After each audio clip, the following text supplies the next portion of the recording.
Hi, everyone, and welcome to the webinar, How to Decolonize and Decisnormatize Curricula with Sage Publishing and Georgia State University's Diverse Faculty Alliance. My name is Olivia Butts, and I'm a Senior Corporate Communications Associate at Sage. And to get started, I'm just going to pass it over to GSU's Curtis Bird, Special Advisor to the Provost for Diversity, Equity, and Inclusion for further introductions. Take it away, Curtis. Thank you so much, Olivia. I'm so glad to be a part of this. Hello, everyone. Again, my name is Dr. Curtis Bird. I'm the special advisor, as Olivia said, to the provost on DEI at Georgia State University. And we're happy to partner with Sage Publication for this well-timed webinar.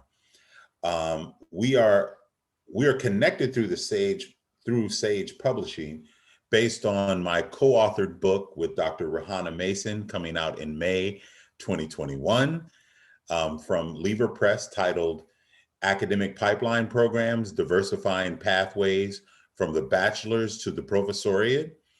And that can be found at Academic Pipeline Programs, all one word, .com, academicpipelineprograms.com. I know that's a shameless plug, but had to say it.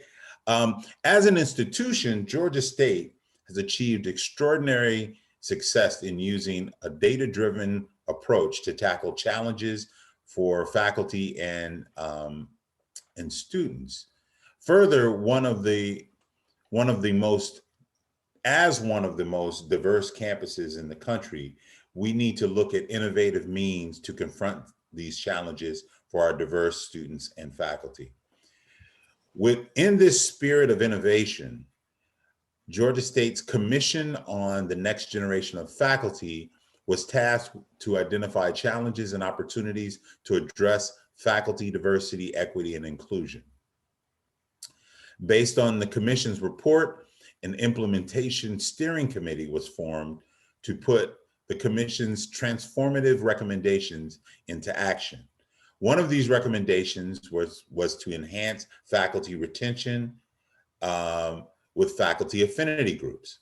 Last year, the ISC members and myself developed 6 affinity groups and a governing board called the Diverse Faculty Alliance, the DFA. This group has provided ideas for this series, and in particular, the prism group. Prism is our LGBTQ plus group from the DFA, came specifically up with the idea of this particular webinar.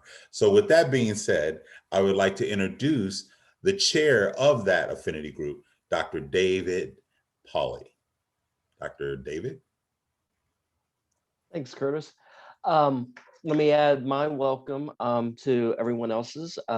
Georgia State is well represented here today, both by people attending, by Curtis, myself, by at least one esteemed colleague, Marni Brown, on the panel today.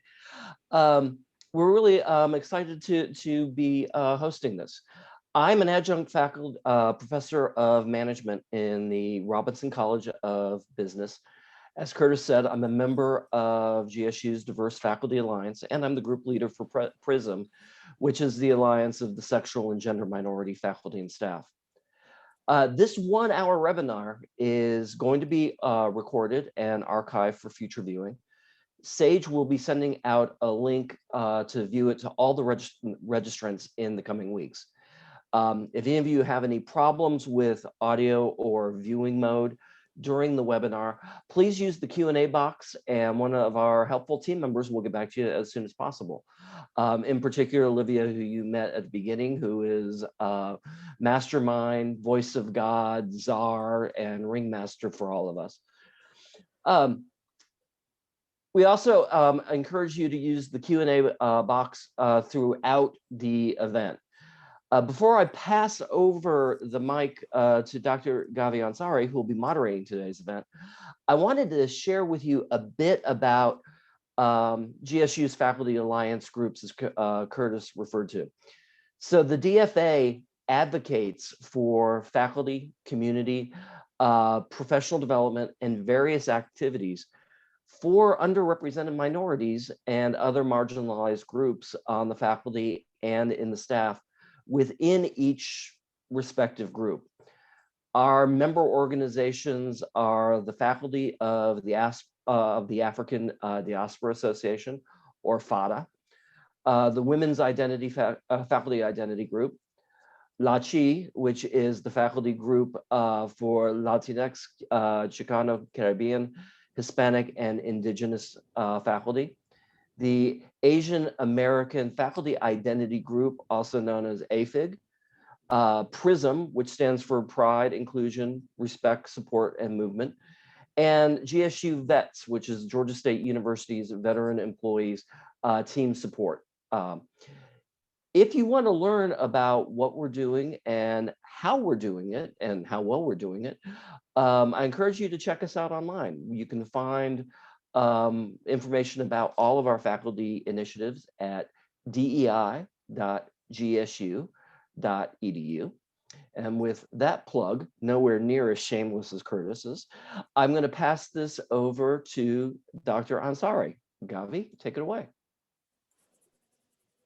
Okay, thank you everyone, everyone who's been involved, and also Olivia, who's under Sage Publishing, and you can't really see Olivia's face, but Olivia, Michael, Curtis, and Dave have really been instrumental, as well as Rihanna has been one of the people making this happen. So instead of introducing people by speaking about them, there's an idea of people speaking about themselves. So we'll have that. I'd like to introduce you though to a slightly different format than you might be used to for the way that we run this event. And I'll be explaining that so that in case it's unfamiliar to you, you'll be able to join in. So at the moment, I'm hoping that my slide is visible, and I will just check with the other panelists. Yes, it's visible. Okay. So in Australia, which is actually hundreds of different countries that were colonized to be called Australia, we always start with an acknowledgement of country if we're trying to be decolonizing and respectful. And this is more than just a tokenistic gesture. This is really our way of acknowledging in this country what's happened. So whether it's on someone's own country, acknowledging what's happened, that usually is done. Welcome to country. But it's not the land of the person running the meeting or the land of the person speaking or the institution, then we will acknowledge country, because you can't welcome someone to a country that is not your country. So I acknowledge the traditional custodians of country and their enduring sovereignty over their land, waters, wisdom, and community. I bear witness to their diversity and the resilience over genocide, honoring elders, past, present, and emerging. And the term elders, by the way, it's sort of like having a doctorate. Elder doesn't mean an older person you hold in high esteem. An elder is actually a formally conferred title. So elders, past, present, and emerging, including any Aboriginal, First Nations, Indigenous people, and elders who might be here today. This is morning my time, afternoon, I think in your time zone for most of you. The land on which I live, love, and work belongs to the Boonwurrung people of the Kulin Nations.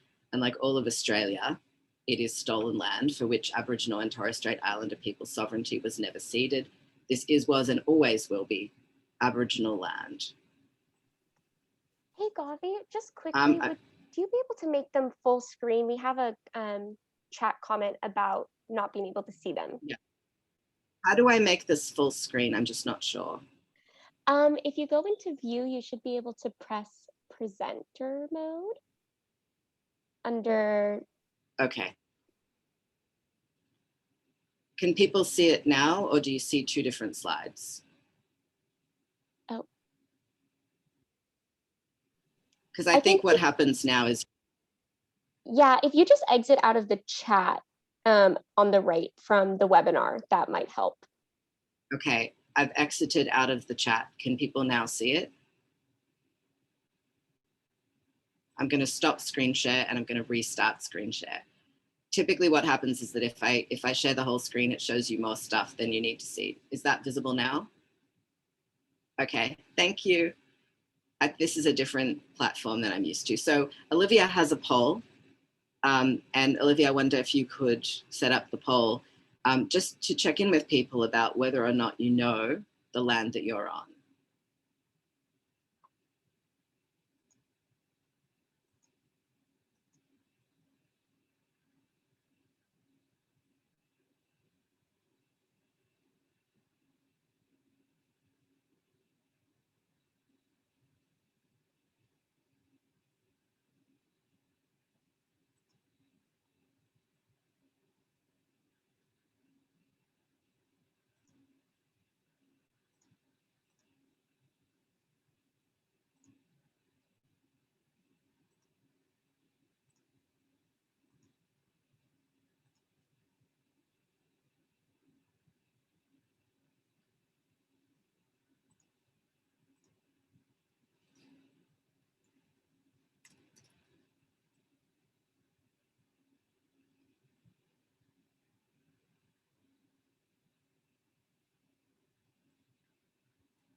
Okay, so folks can see that. It looks like most people here do know what land they're on, which is great. It looks like maybe a bit under half the people have learned some words and phrases in that language. Slightly over half have learned traditions from that culture. So just notice that we might know the land we're on, but what level of knowledge and fluency do we have in understanding what that means and what that culture is about, what that society was about. And when we think about colonization, that's part of the impact. I've seen a couple comments about the poll. A few people have had difficulty, but hopefully that got resolved. Maybe perhaps Olivia could assist people with that. So thinking about that, we're thinking about all the countries that people are on, that people are coming from here today. And what is the acknowledgement of country? Part of why we don't know, many of us don't know, even people who are from the country that they're on often have not been able to access a decolonized education, so that there might be limited opportunities to learn even your own language, to learn what happened to your people. And so I think this is something to acknowledge, that part of why we do the acknowledgement is to recognize that there's an ongoing impact of genocide, of massacres. I know this is the case in the North American context as well. There were there's genocide and there were massacres. That there's been a theft here on so-called Australia of 60,000 plus years of land that just got stolen. And a lot of the mining companies will then, destroy land, and the people who are supposed to protect it don't protect it. There's ongoing dehumanization. There's the stolen generations here in Australia. I know there's an equivalent where there were schools that people got taken away to, mission schools that people got taken off reservation, what would be reservation land. And of course, having a reservation is only necessary if someone's taken your land in the first place, that you need to designate special areas, because otherwise the land would just be your land. The intergenerational trauma impact and the economic and resource deprivation. And photos only used with permission. This is a close friend of mine, Crystal Love, who's a sister girl from the Tiwi Islands. And the idea that people, in particular people who don't fit into a colonial white Anglo idea of what so-called traditional gender is, are just completely erased. So Aboriginal sister girls are completely erased, partly because of ongoing colonization and systemic racism. Same with brother boys. There was a traditional role, and it wasn't the same as the role of women. It doesn't quite translate into trans women either. It's a very unique role to be a sister girl. And I find there's people in the government here who are running statistics on demographics. 5 to 10% of the Tiwi Islands population is sister girls, according to Sister Girls' own count. And yet there are people who say in conversation, and I was talking to someone who runs national policy, and this person said, "Excuse me, what's a sister girl?" I was thinking, hold on, you have the Aboriginal portfolio. What's wrong? Why do you not know this? So, and acknowledging, for example, that there are societies that have 5 traditional genders. So when people talk about traditional genders or the gender binary, they're really speaking in a culturally bounded way, because that binary doesn't universally exist. And people who've been racialized and minoritized don't necessarily have that recognition, that inclusion. And in Australia here, we also have Samo and Fa'afafine as well, who get erased. So so the person who asked about the agenda in the Q&A, yes, there is an agenda slide. But in terms of how we enter this conversation, I've spoken with the other panelists, and we think it's very important that we focus on how we interact. And part of that is based on cultural humility rather than this idea of competence, that we don't need to be in an expert stance. So the concept of cultural humility is about recognizing that there's a lifelong commitment to learning and critical self-reflection. There's no point where you can say, my box, I'm done, you know, I don't have anything left to learn, I don't have anything left to critique in myself. What we're trying to do is to redress power imbalances. There's no neutral position. So if you take a neutral position, you're really just complicit with whatever oppression's going on in the status quo. And so we want to redress those power imbalances. We also want to have institutional accountability. So it's not enough to just recognize and talk about, which I think gets done a lot, but we need to actually say, okay, well then what does that mean for how we hold institutions accountable for what happens? And how do we build mutual respectful partnerships based on trust? The kinds of things we're thinking about, and I'd encourage folks listening to think about, is how do we move systems that we're part of at an institutional level toward a greater equity and inclusion, not just buzzwords, which we hear a lot of, but what does that mean in practice? And that's what we'll be talking about. And how do we acknowledge that that is always based on our own positionality and privilege, that is who we are and which unearned advantages we may have gotten? And how do we identify and work to disrupt inequities in systems? So there's a concept of cultural safety that we talk about a lot here, which might be useful to the North American context. I don't hear cultural safety being spoken about as much, whereas in Australia, people having these conversations are always invoking this concept of cultural safety. And the idea is you can be a really good person, but empathy and good intentions are not enough. If I think about anti-racism scholar Ibram X. Kendi, you know, Dr. Kendi often says this statement about, you know, there's no such thing as being a non-racist. You can be racist or you can be anti. If you're not actively trying to challenge the ideologies that are embedded into the institutions around you and into the interpersonal dynamics around you, then there's no way for you to transcend that.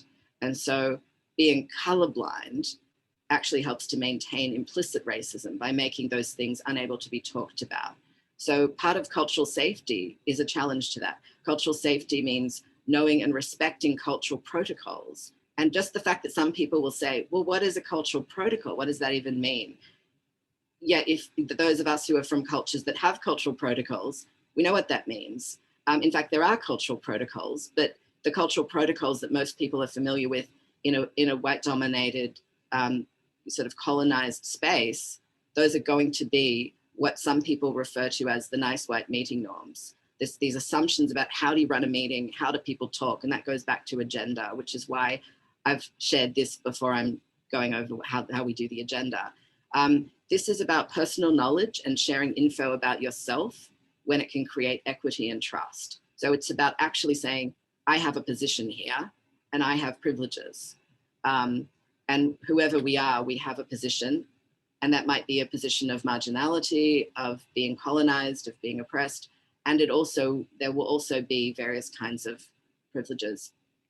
Looking at partnership and collaborative practice and mutual learning and check-ins. This idea that we don't have a right to comfort, we have a right to respect and safety, which is different. And so the idea, the sort of right-wing language I hear often coming out of the US nowadays, where people are talking about some so-called cancel culture, that's a right-wing way of silencing people who are marginalized and challenging the way that that they've experienced oppression. And so rather than that, we're looking at an accountability culture where we hold each other accountable out of respect for each other and a positive purpose toward people's goals. So in thinking about privilege, because this word gets thrown around a lot, Privilege is when you think something is not a problem because it's not a problem to you personally. This is the I don't know what I don't know aspect. This is why we need to be talking to people who have different lived experiences from our own, because we don't know what we don't know. And a lack of intentionality doesn't excuse us. If I drive past a red light and I hit people in a car, I'm responsible for the damage, even if, oops, I didn't notice. I'm responsible for that level of noticing, because it's understood that if I'm in a moving steel projectile, I have a responsibility to mitigate the risk that is involved in that process. And so in our social interactions, we also have that same duty of responsibility and accountability. That's not about canceling. And I think that is dangerous language to use against people who are having conversations like the one we're trying to have. So just because I have sighted privilege, to describe the image for those of you who might be visually impaired, there is a person on the left who is dressed in stereotypically masculine clothing and who looks probably middle-aged, and is navigating a racetrack that is fairly clear. There's one or two hurdles, but mostly it's a very smooth, clear track. And the person to the right is navigating a very different track. The person on the left is pale skinned. The person on the right is browner skinned than the person on the left. And the person on the left is paler than the person on the right. And the person on the right is navigating a very challenging field, has a ball and chain around their ankle, is feminine appearing according to certain stereotypes of femininity, and is navigating razor wire and a crocodile and spears. And the person on the left, the pale masculine appearing person, is turning to the other person and saying, what's the matter? It's the same difference. As in, I think we're navigating the same racetrack. They're not. So privilege is when you don't realize that your track looks very different from someone else's, and it's not solely a matter of merit. So agenda, I said I would go over agenda. And I apologize if my internet cuts out, because I think the US does have a very well-established infrastructure, but I'm not in the US. So we actually have a decolonizing format. So rather than that kind of agenda, the problem with the nice white meeting norms and the nice white meeting agenda, some of you got those links and looked over them, is that it really doesn't allow for people to challenge status quo ideas as much. We've got 5 minutes for this, 5 minutes for that. And if you're not the status quo, if you are trying to decolonize and decisnormatize, then unfortunately it's going to take you longer to do that. Sorry, we've run out of time, you can't do that. So we're going to use a linear spiral, a nonlinear spiral. And there's this idea of linear communication privileging certain cultural ways of speaking. In Australia, Aboriginal communities often describe conversations as yarning. And there are a lot of cultures that do yarning, Y-A-R-N-I-N-G. And the idea of the yarning is that you kind of start out where people position themselves, they say what their own lived experience is, what country they're from, and they always would do that. And I think there's this sense of pretending to be neutral by not saying positionality that is quite challenging. And I know in a lot of the feminist scholarship in academia, there's been a lot of wonderful work to try to promote this idea of positioning ourselves. I'm sorry if my internet cut out just there. So this idea of positioning ourselves. And so we're going to go in a spiral. We're going to start from the very basis outward, like this image. There's an image of a seashell, like a spiral. And this is seashells. What do? We stick them to our ear and we can listen. And I think that's what we're hoping to do, is promote a different quality of listening. So positionality, privilege, and lived experience is the first spiral. As we go inward, we'll be saying our names, our pronouns, what land we're on. And then we'll talk about points of entry, what brings us into this conversation. And this could be anything. And then we'll go to the third pass, which is key points we'd like to make or get across. So that is the agenda. The agenda is a spiral rather than a linear one, because if we're going to be decolonizing, we actually need to have a decolonizing structure, not just decolonizing format. So thanks a lot. And I'm sorry if my internet cut out there. So what I would like, thank you. And look, I'm just going to read a couple of the comments also about, someone said, isn't it important not only to acknowledge and learn about those whose lands we reside and work on, but also provide reparations as well? For example, Seattle has a living rent program, or we can find tribal councils in our area and provide support in ways they choose. I think this is the in ways they choose is so important, because there's a lot of times where people want to feel helpful, but other people are saying, yeah, actually back off. So I guess, you know, getting in touch with the people in your area. I agree. I agree that reparations, I know what the other panelists think. I think reparations are essential. I think we don't know what reparations people actually want unless we actually ask them. Because like reparations for any sort of cultural theft or harm, it's not really clear. Anyone else like to comment on that question? So I think that was a really important point.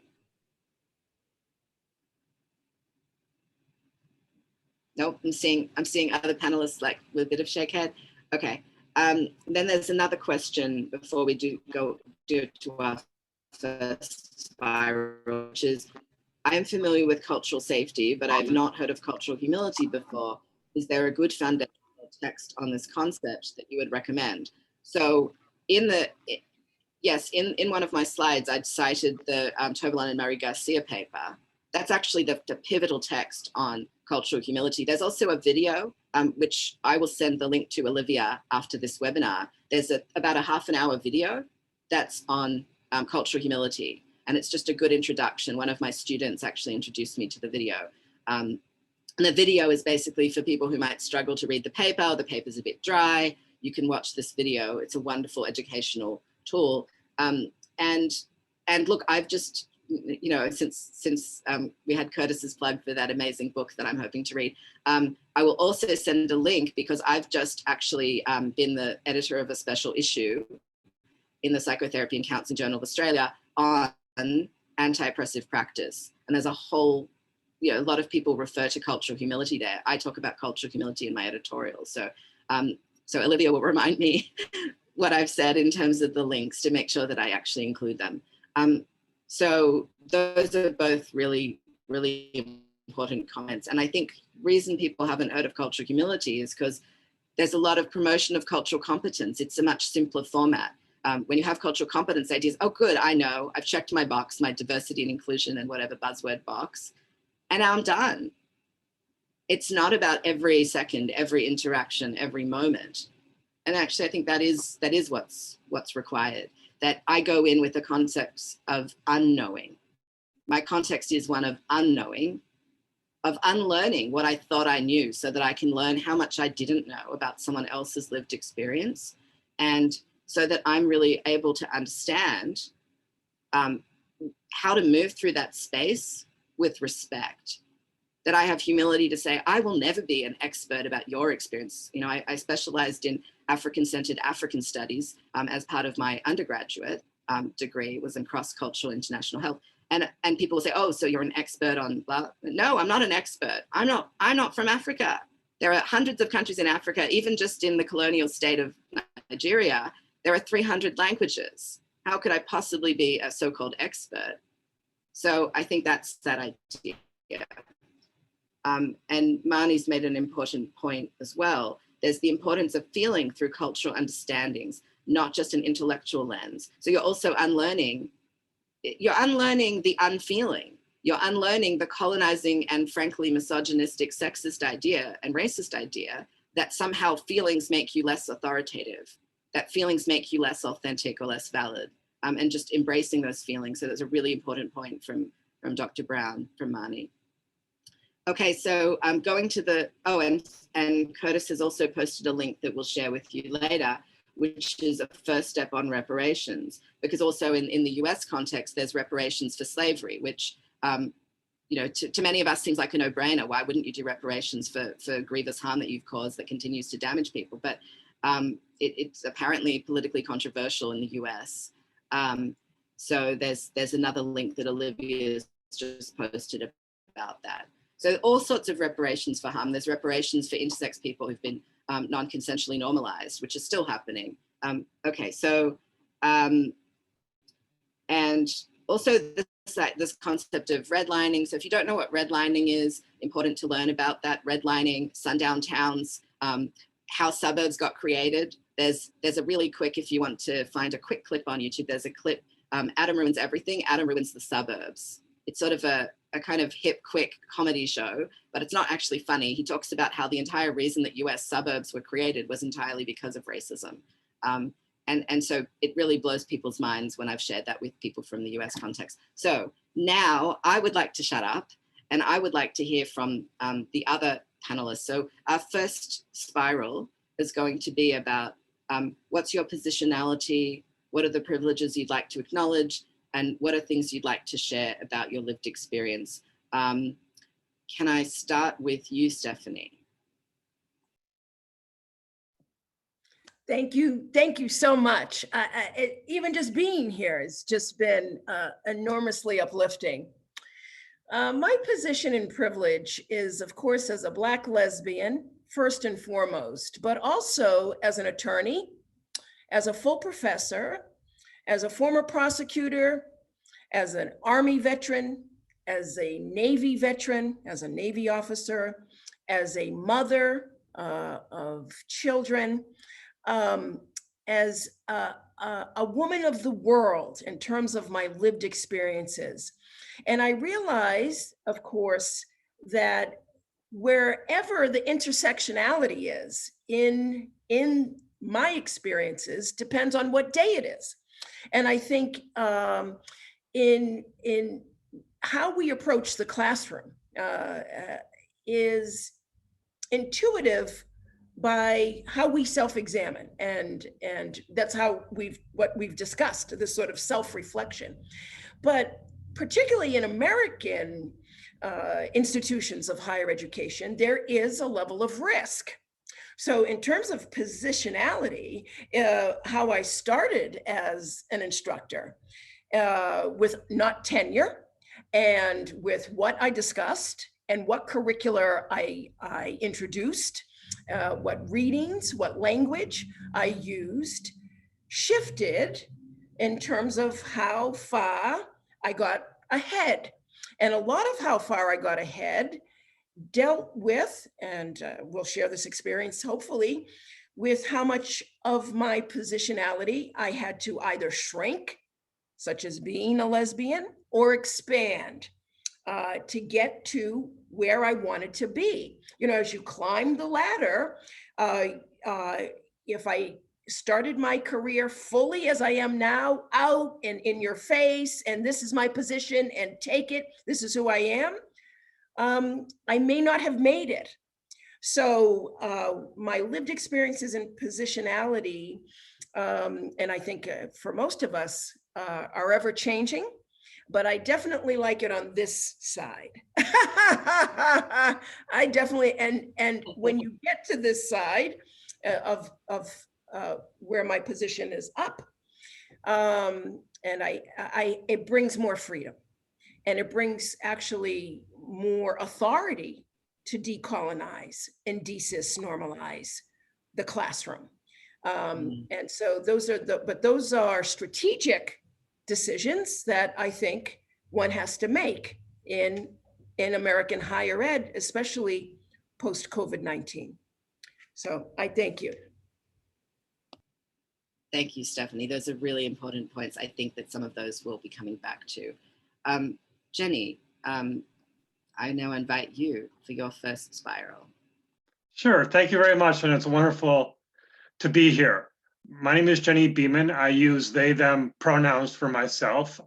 I live in Western Massachusetts in the US, which is the historic land of the Nipmuc people who lived in Central and Western Mass, as well as parts of Rhode Island and Connecticut. When Europeans arrived at Plymouth Rock in Massachusetts in 1620, there were an estimated 5,000 to 6,000 Nipmuc people. Members of the nation who resisted the invasion were killed, sold into slavery, or went into hiding, so that today there's less than 600 Nipmuc people. A little bit about me.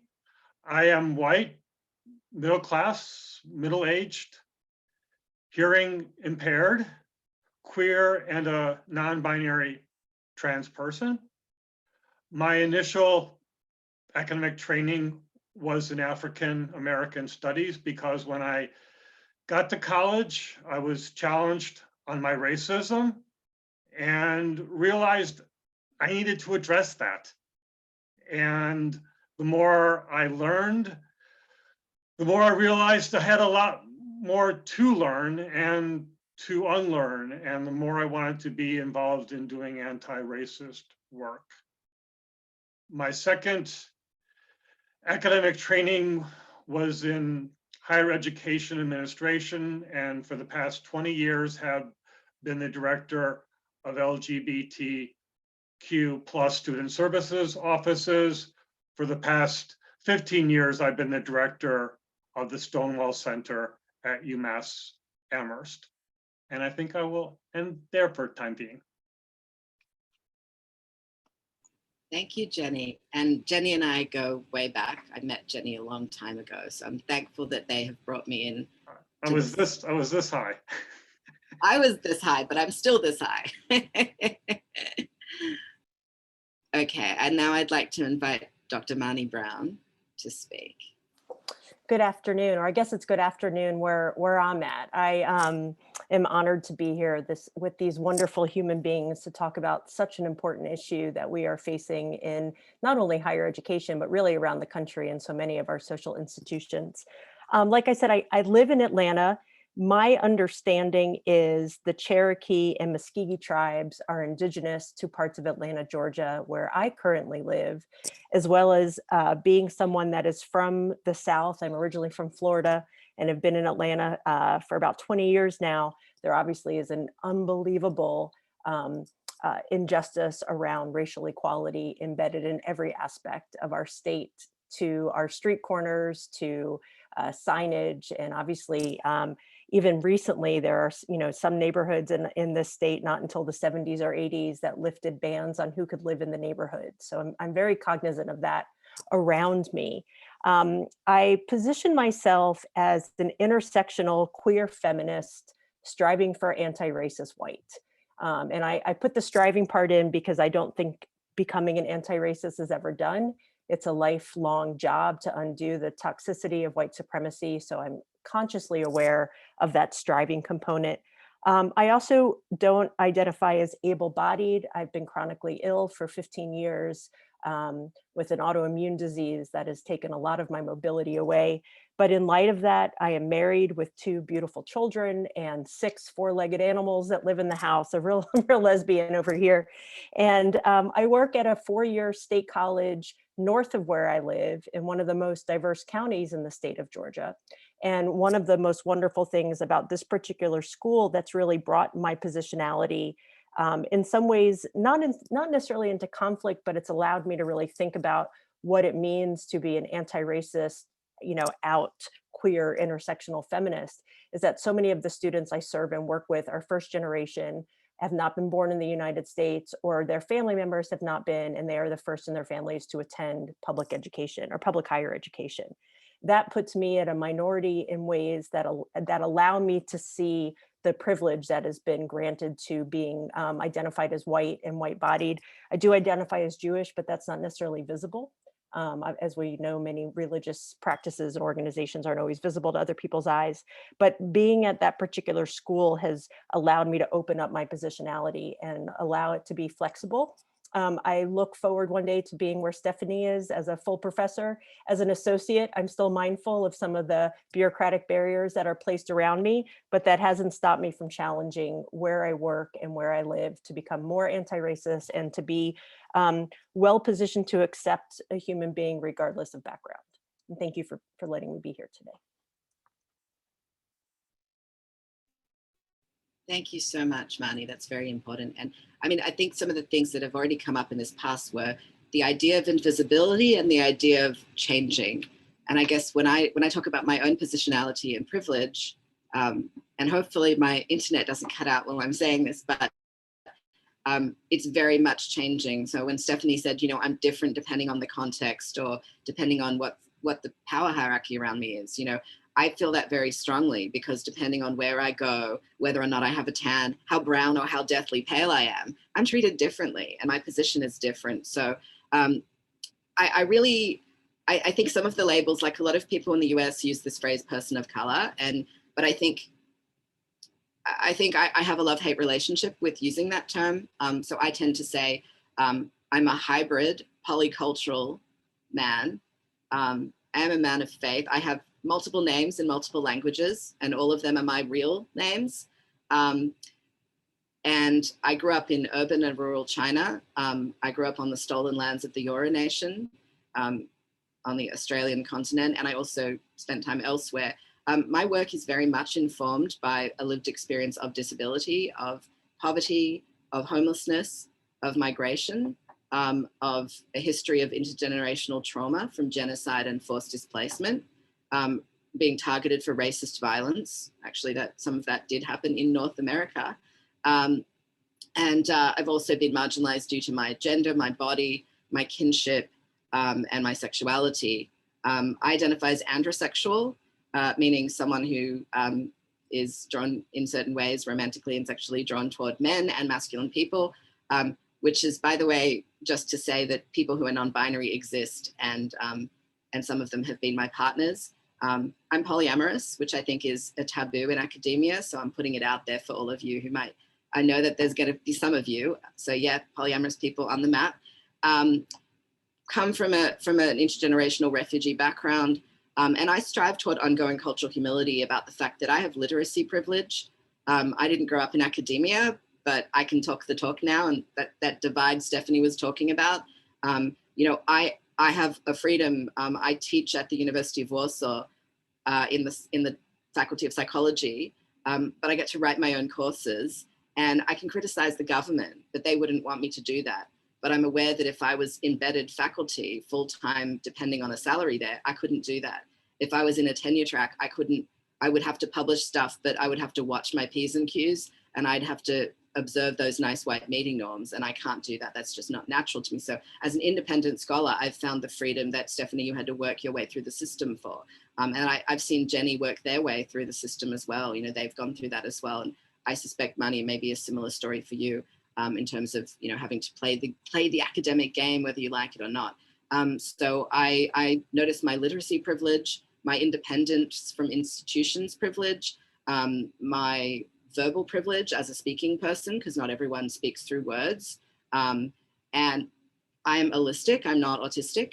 And I'm sighted, I'm not blind or visually impaired. I do work with a number of people as a therapist who are, I've worked with some deaf-blind people, and it really makes me quite aware. I am of deaf experience and have chronic disability issues, but some of those are maybe more invisible or allow me to have certain privileges that if my disabilities were less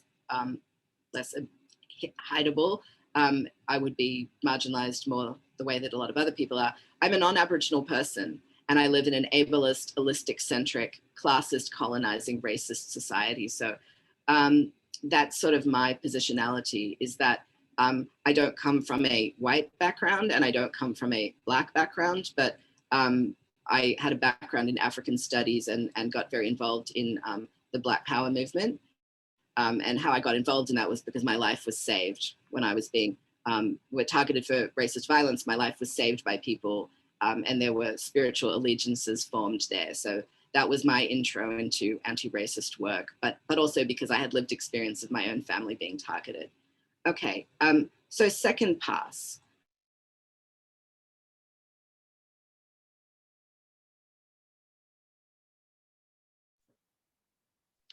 Gávi, you've accidentally muted yourself. Oh, thank you. So I'm going to start with the second spiral, points of entry. Marni, would you like to start us off on points of entry? Sure. In thinking about, and I'm assuming, Gávi, you're asking kind of our points of entry today, right? Where we've been and how we're getting here today. I imagine, like many of my colleagues here, I've had a day filled with Zoom fatigue because of relentless Zoom meetings, as well as teaching 3 back-to-back classes this afternoon while having my kids do virtual school in the room right behind me. What that does for me, one, it's a reminder that in my work, students still come first. And I do have to adhere to some of the admin speak as chair of my department, but I do find myself trying very hard to put students' experiences, particularly what are recognized, and I don't like this language, but for non-traditional students that are working full-time and taking care of multi-generational family responsibilities and trying to go to school.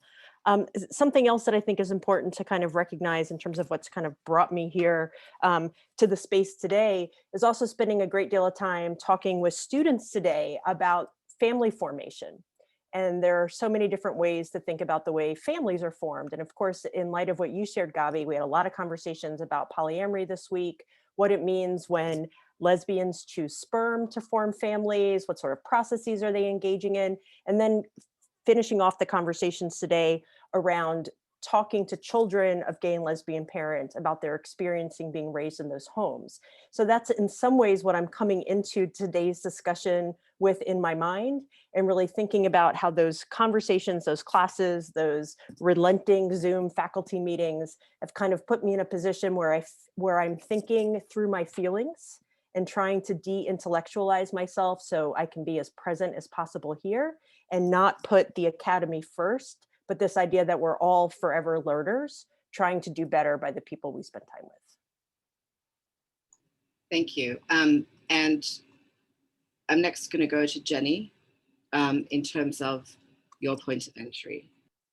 Sure, very briefly, although I've taught over the years a lot of African-American studies and queer studies courses, my main point of entry to this conversation these days is through doing educational trainings for faculty about how they can create more inclusive, supportive classrooms for LGBTQ students. Great, thank you. And Stephanie, what about you, your points of entry? So my points of entry are around power and authority. So I am a criminal justice professor, and at a sort of smallish state college in Pennsylvania, under 10,000, and many first generation students. But in my field, it is male dominated. It is a strict adherent to a hierarchy of authority, top down. And there is great fear of deviating from what in American society are the symbols of authority and power. I mean, again, in criminal justice, particularly, many people are attracted to the field because it's automatic, a gun, a badge, authority. And so having to be an instructor in that field and there, you know, in the associated coursework, I come to this always trying to be helpful to other instructors.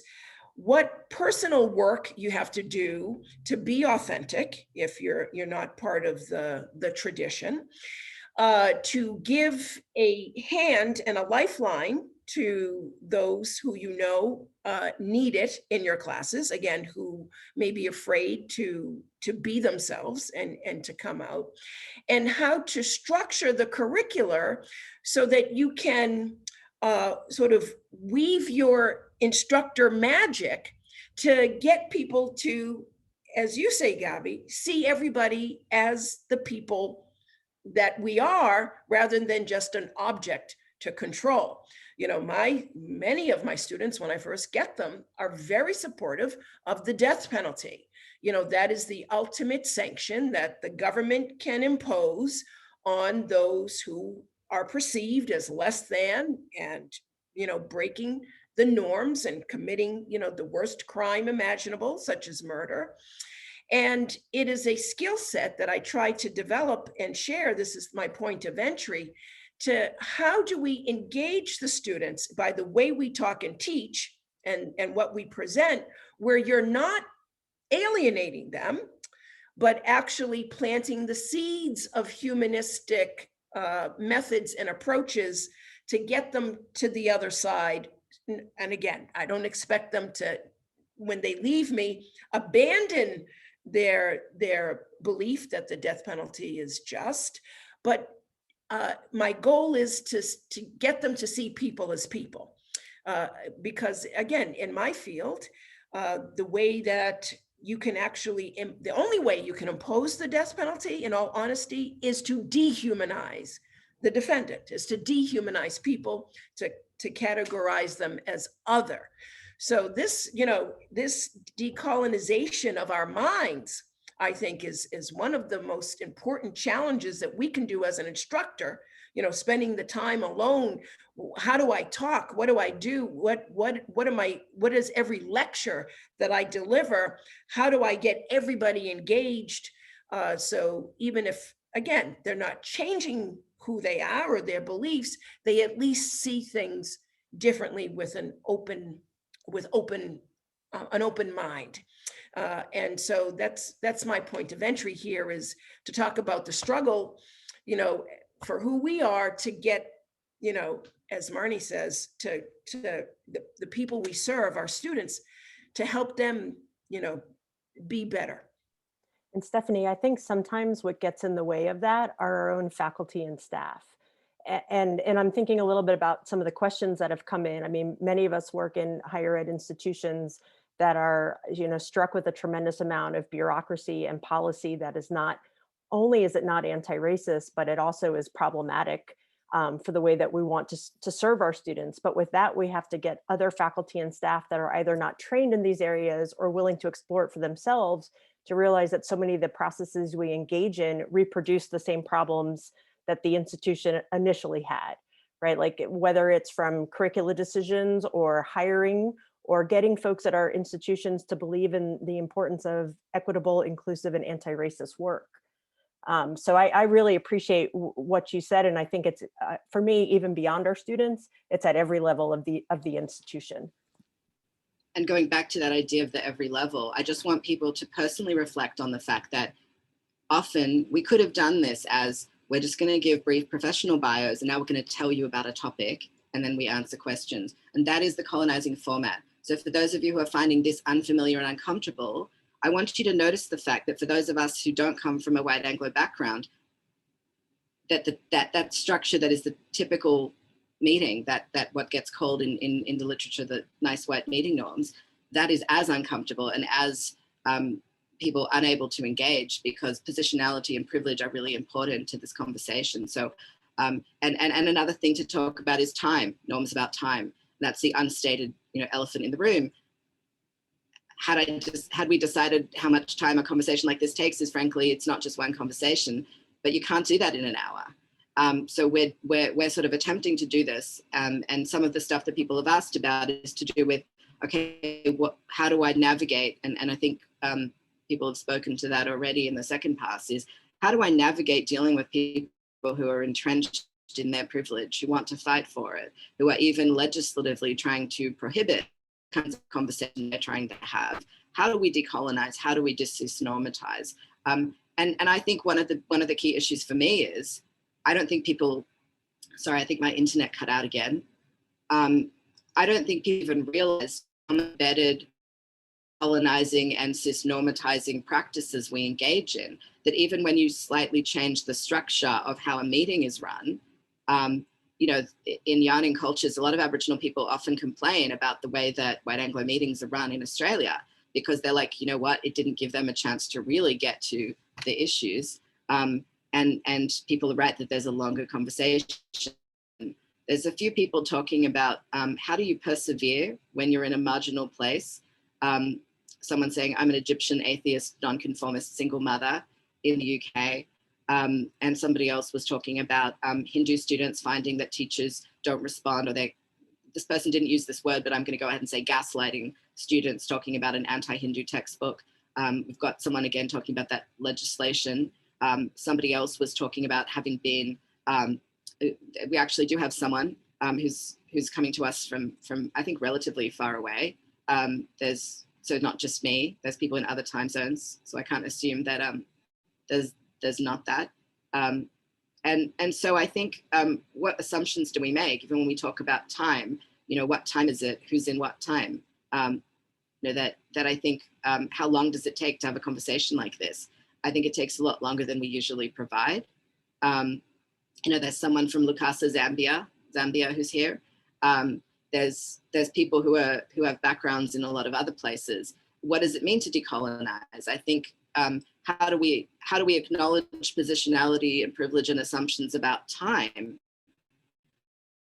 And how uncomfortable is it for people when the white Anglo norms about how time is done, which are sort of imposed on us in academia, what happens when we change those? You know, people go, oh, but where's my agenda, right? And that's a fair question. That's what happens when we take away the privilege or the assumption.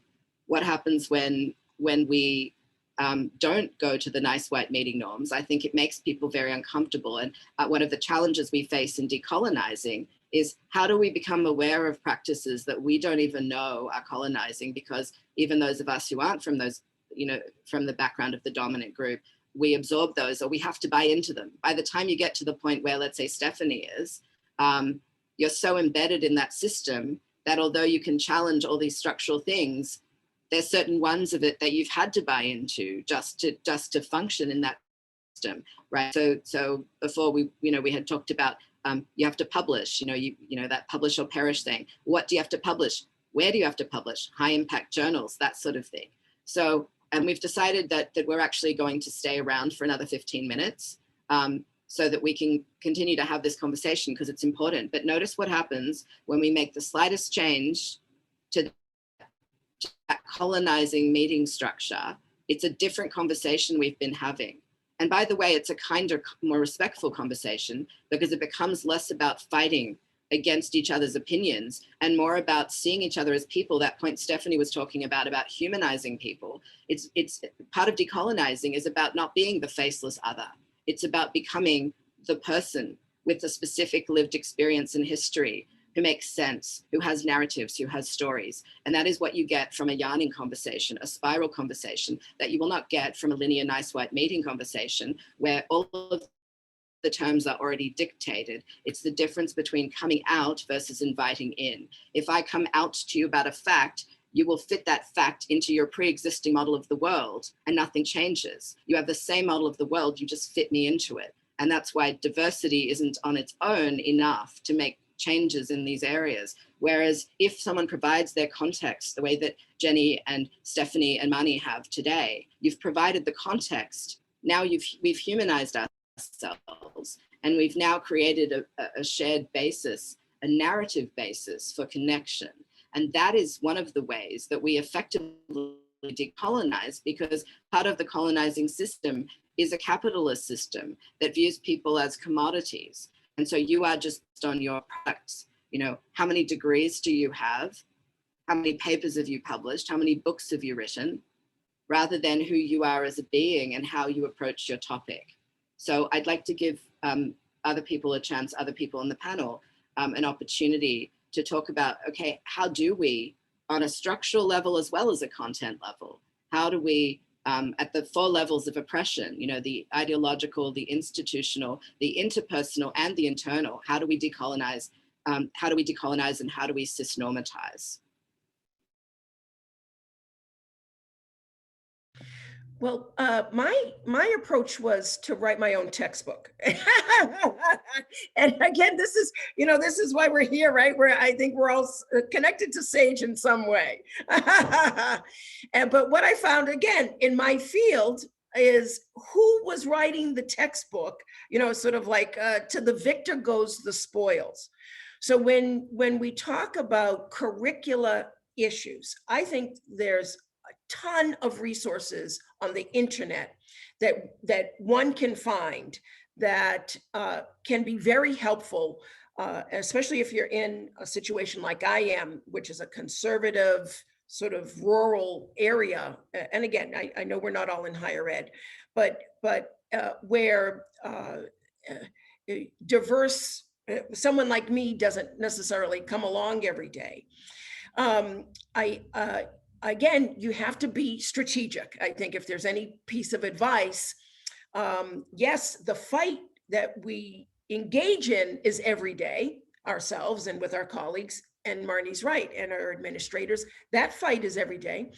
But with our students, it is kind of a slow burn. You have to know when to do it, and what particular pieces you can introduce. And that you can find anywhere. That I think is the gift of the World Wide Web.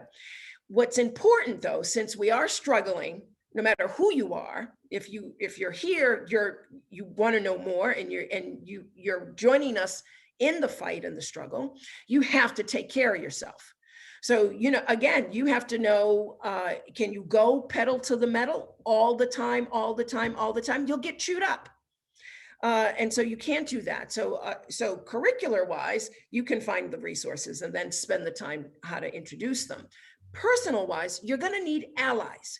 And if you can't get them where you are immediately, contact any of us. I mean, I'm so happy to have met my co-panelists, because as long as you have like-minded people, they're going to sustain you.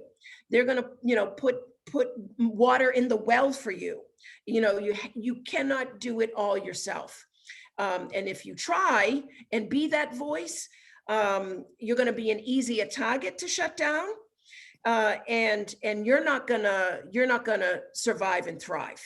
And you do have to, again, if you're in higher ed, you do have to publish, you do have to do service, and you got to you have to be a good teacher. So this is a lifetime investment. That's the best way to put it.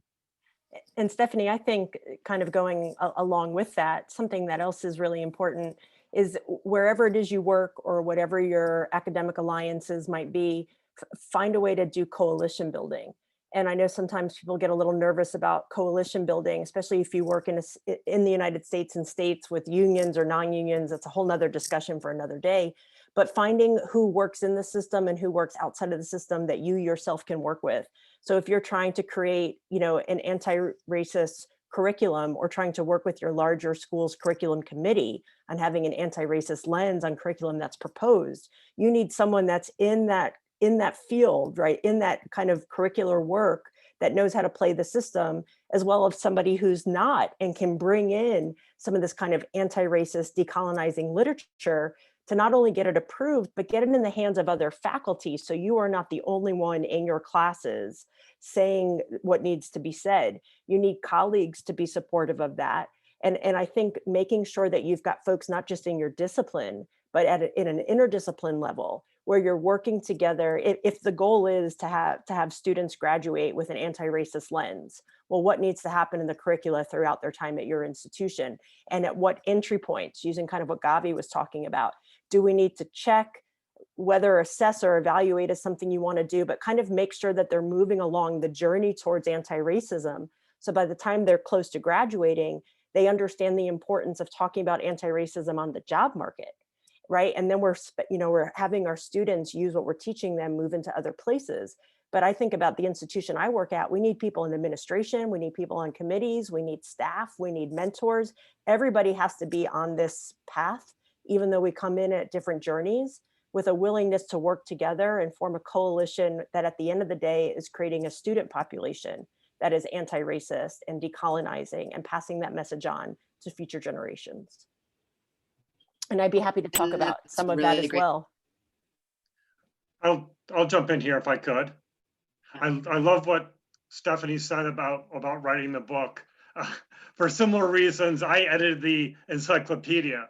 Edited Encyclopedia of Trans Studies for SAGE, because I wanted to shape the conversation.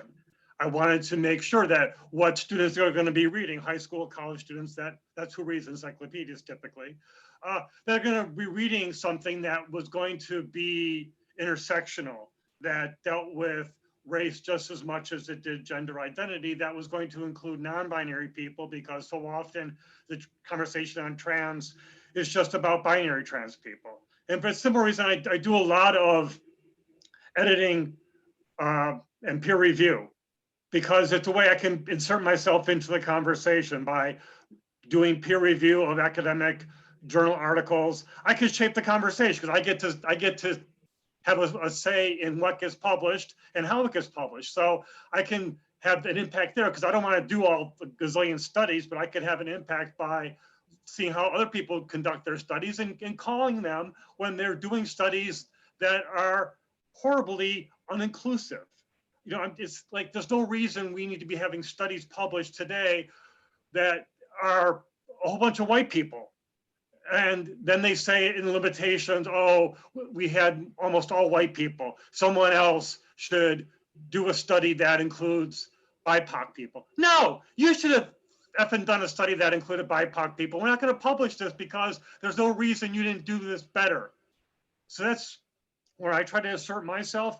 I want to make just 4 really quick points about classroom practices and trying to de-cis the classroom. I think it's just so important to create an environment that people can be known by the name and the pronouns they want to go by, and to have that respected so that there's a clear policy that we're going to respect names and pronouns of folks, and that misgendering does get called.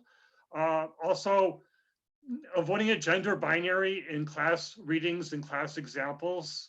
So in stats classes, not having probability men versus women, or having a textbook that in psychology that breaks down studies, men do this, women do that.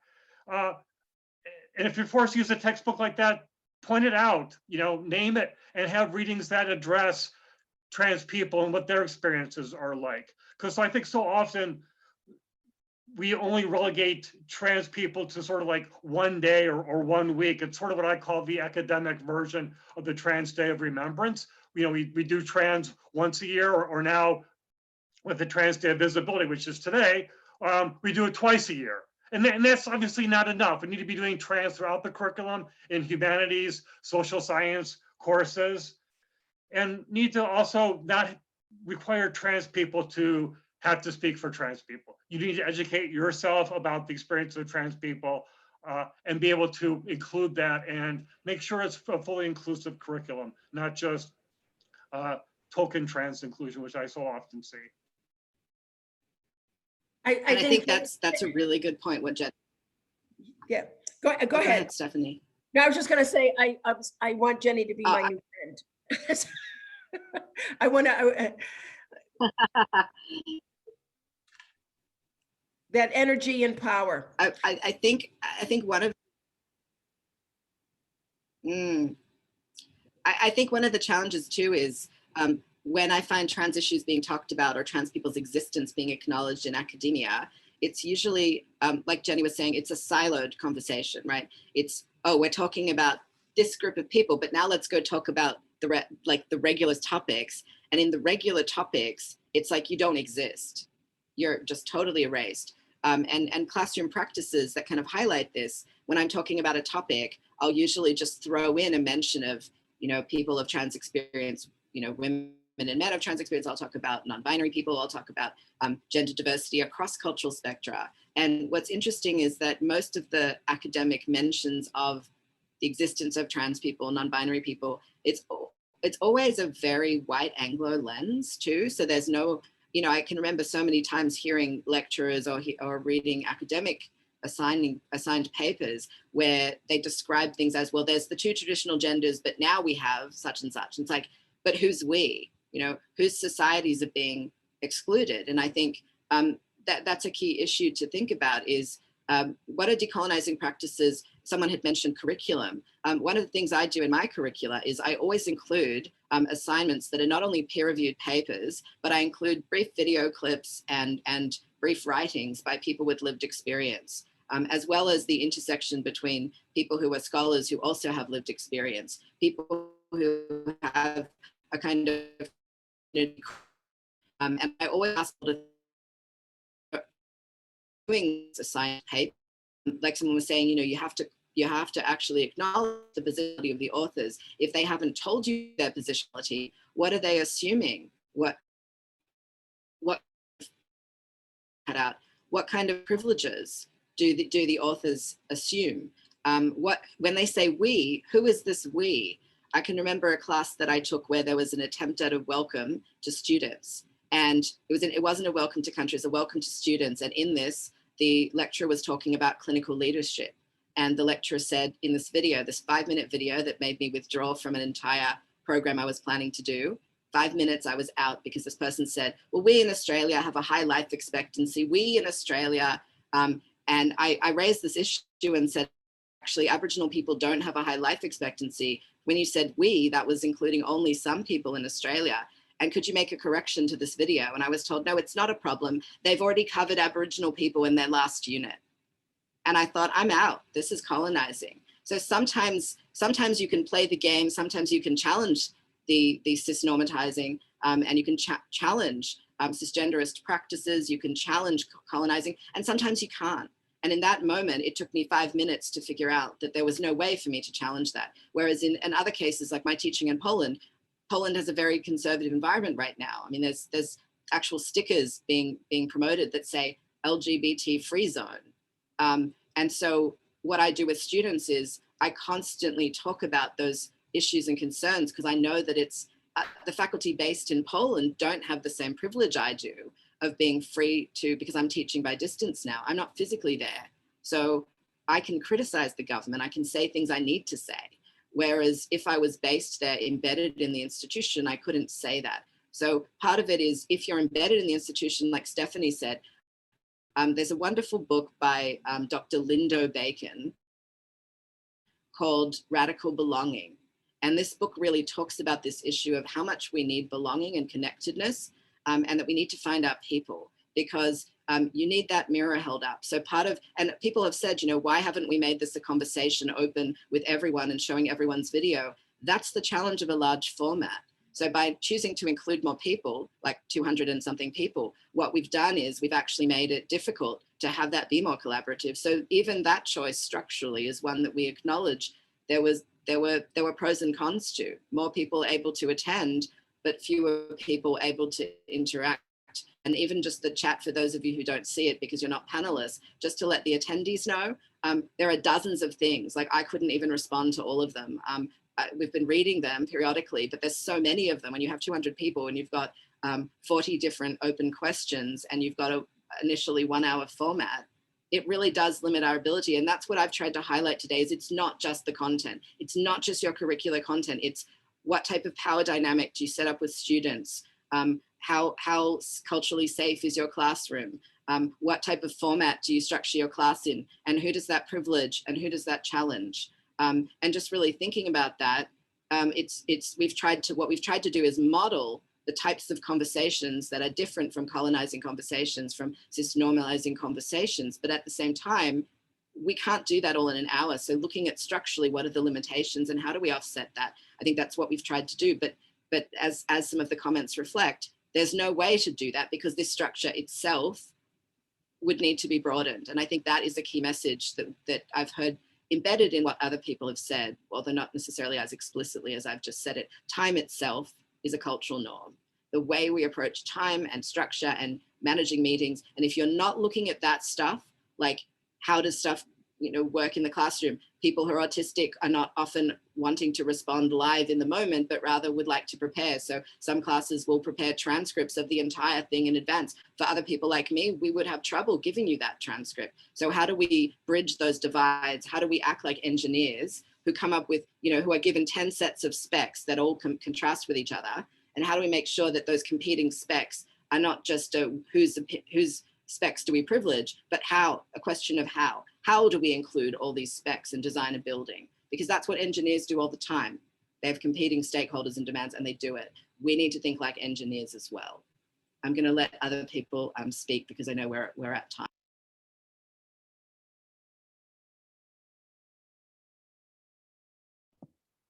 I wanted to just address, I did see in the chat, someone asked, they were in the UK, how to talk about decolonization and make it a comfortable conversation.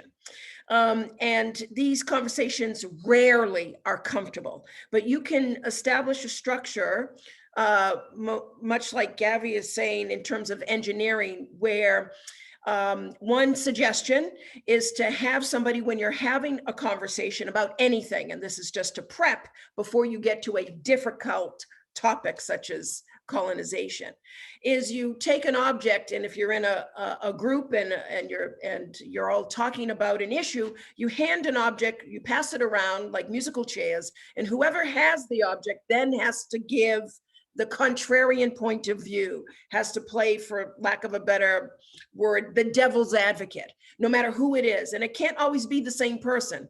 And you just pass it around and pass it around. And this is one way to encourage diversity of thought and what they call psychological safety, that people will feel free to speak out, because you're training people who may not believe in what they're saying, but it's their job when they're holding the object to go against the groupthink.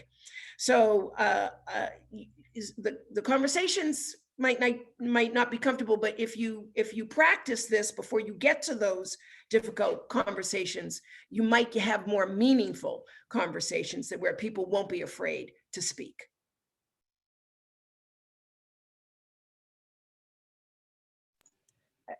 Stephanie, in the sake for time, and now, Gávi, all I can think about is how colonizing time can be. And I think we see that in so many practices, particularly throughout North America. I'm thinking about the institution of medicine, and everything is on a time schedule based on the colonized understanding of medicine.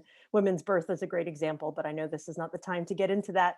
But I'm thinking about with my students, when I set up, when the class, well, I would like to say that all my classes have an anti-racist lens to them, but if it's a topic that I think is going to be unfamiliar to students, we start the semester by creating agreements that everybody is held to every class.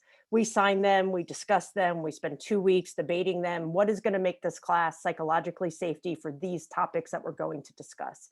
And it usually gives students that feel nervous, which oftentimes are my white students, my white cisgender heterosexual students, they're often a little nervous about these conversations. And by saying, it's not that there isn't a wrong question, but how we ask our question, our intent to do no harm, but our intent to learn is what should be shaping how we do things. And I think when you set the tone that this class is about like holistic learning and about trying to make ourselves better, and then the paths that we choose for our careers to be better in those fields, it helps students also realize that the classroom doesn't have to be colonized.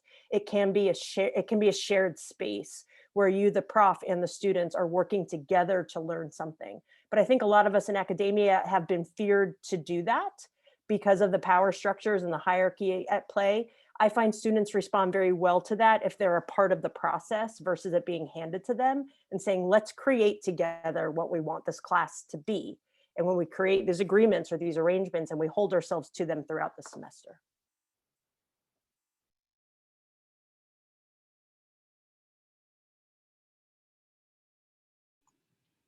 And so I think this is the start of a much longer conversation, set of conversations. I think things to think about is, look at this format. Decide something with 200 people, or would you try to do 3 or 4 different things with a smaller group of people so everyone's face could be visible, which we all did talk about, and it just isn't practically possible. Is think about what we allow with the format or not. Think about how do we have conversations with students? How do we have conversations with our peers? Do we talk differently with our peers than we do with students? And if so, what's the power dynamic with that? And what are the built-in norms that we're coming into? So what the environment that we're already coming into, what are the assumptions, and which assumptions do we need to challenge? And as Stephanie said, that will very much depend on who you have around you, how far advanced you are in the hierarchy, and what committees you're on, who you have influence with. And so I think thinking about all of these things, it's quite complex. So if anyone wants to be in touch with any of us, people will include that. Curtis, although Curtis wasn't a panelist, there's a lot of valuable things that Curtis has to say. Certainly, I'm looking forward to reading Curtis's book. So if anyone wants to get in touch with any of us, Olivia will provide information. I want to thank everyone. And I also want to say, part of why we're not going to say, here's the right answer, just do these things, is because that's a cultural competence framework. What we were trying to do today was not to give you all the answers, it's to let you know that you need to be asking the questions. And there's probably questions that all of us need to be asking that we didn't yet know we needed to ask. And so if we've given you something to think about, if you're asking questions, whether it's because the structure we've had with the sort of colonizing approach to time and to how we're structuring Zoom, if that has troubled you, I want you to think about what that means to inform you. And also I wonder if you found this meeting agenda and structure alienating, think about how much that means about nice white meeting norms. And again, there are those readings and those links. How uncomfortable is that? But what kind of conversation, how has today's conversation been different for you? What was your experience? How is it different from when you have those nice white meeting norms and you have that linear structure? If we had had another hour or two, we probably could have delved into some of the content you wanted, but I think there's so much missing when we do that linear structure, because what we're modeling for you here today is we're owning our positionality and our privilege. And a lot of times people haven't. So again, people are starting to ask questions. Someone said, what about the phrase my students? Exactly. We need to ask those questions. The word client, I don't use the word client as a therapist. I say participants, people coming to me. That's it. What does that mean when I say someone's a participant, someone participates in therapy with me? What does it mean to say this person is a student in my class versus it, or is it my class? Is it our class? Here is a student in our class, right? So even these assumptions, you can go to Paulo Freire, talked a lot about pedagogy of the oppressed. It's a good place to start if you want to start to understand the fundamental ideas behind decolonizing education. And I think that there's a lot of points of entry, but I think we can help you with resources, but this is ultimately work that you're going to have to do. So rather than us give you the answers, what we wanted to do today was just raise questions that will require a lot of further work. And so if we want to decisnormatize, we want to challenge the norms. How often do people use binary gendered language in classrooms? When I start to say she, they, or he, students perk up. Oh, Gávi's just used a they as a singular pronoun, talking about people. And I'll reference that when I talk about non-binary scholars intentionally. So that's one way to do it. But again, that doesn't give you enough, right? That's just the start. So think about where each of you is at right now and think about what would my personal next 2 or 3 steps be? How would I start to decolonize? What is my attitude? What are those nice white meeting norms, like the right to comfort when people talk about people getting uncomfortable? So I'm going to close out because I know that people have to leave soon, but I want you to notice that these conversations, and Aboriginal people have this complaint all the time in Australia, these conversations take more time than the white Anglo meeting structure allows. So we started the conversation, this is not the end, and I hope that people will connect with us. I hope to connect with the other panelists again, and so we can continue these conversations because they are very important. So thank you, everyone. Thank you to all the panelists. Thank you to Curtis, thank you to Rihanna, thank you to Olivia, thank you to Dr. Dave, thank you to Michael, Genny, Marni, Stephanie. It's really important to have these conversations. Again, this is the start.